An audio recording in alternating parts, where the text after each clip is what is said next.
Nigel, you're joining us from Treviso. It's a bright sunny day here in Galway, but I think it's a bit warmer over there. I'm here in 21 degrees. It certainly is, William, and a pleasant surprise when we got off the plane. And we're just heading training now, so we're very much looking forward to it. We've had a few blustery ones over the last couple of weeks, so we're looking forward to a dry pitch and no wind and a little bit of sun on our skin. Well, that sounds really good. Look, got to start with the big news, I suppose, for fans. A bit of a shock. Bundy Aki starts. That's great for Connacht.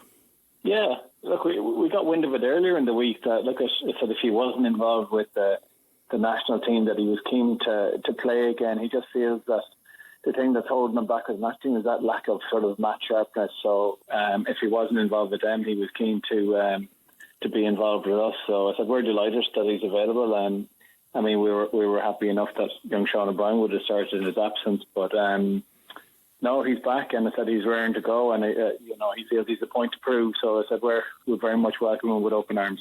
You're expected to win this one, Nigel. I mean, I was looking at the Benetton team.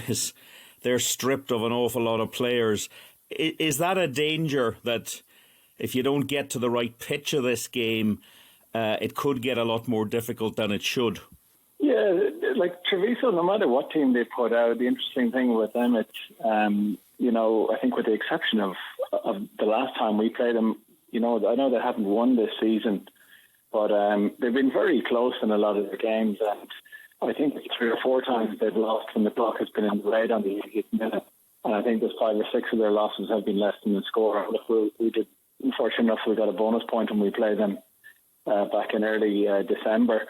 But very much, complacency against this Italian team, and very much be reflected in the national team. I said you can't afford to knock off because, as such, their philosophy on the game is to play and to play with wit and to counter-attack and to take chances. It's really much to take risk. And, if we knock off for that, that split second and that they're willing to take those risks, that it could...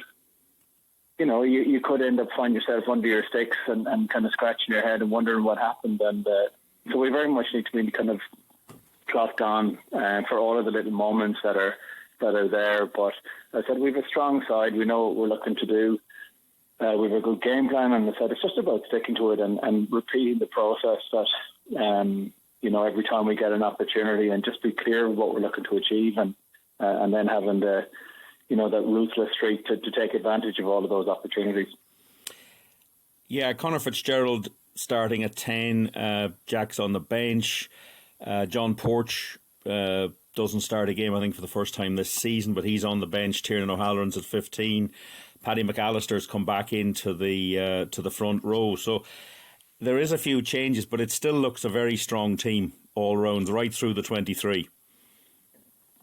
Yeah, it is. And I think that's the reason, we have to make those changes as well. And the reason we feel it's a strong team is because players continually, to push each other for those positions, that there is that competitive streak. And, it gives us confidence then as to be able to select any combination of players. There is like Tiernan comes back in for John Porch, and Tiernan's a seasoned player and it's time for his opportunity. We've brought Peter Sullivan back in for Matt Healy, and again, Matt had a great game last week, but we need to continue to build the depth and make sure that we're competitive across every position, and it's but we have the confidence that no matter which team that we select, we know that there's clarity in what they're looking to achieve, clarity in the game plan, that there's confidence in the players that are selected around them because they know how competitive it is, and then we know that they can do the job that's required of them.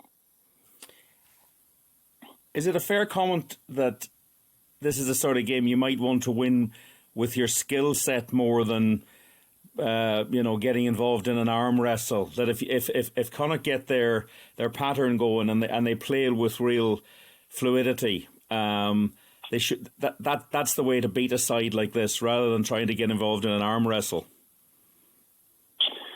Yeah, I think hopefully I said the conditions are going to facilitate an open game at least, and open rugby. I mean, the profile of our side is we try and avoid the arm wrestle if we can. It's not that we're not the biggest side, but we're a team who likes to play with a little bit of tempo, and we just were trying to play fast and be able to do that.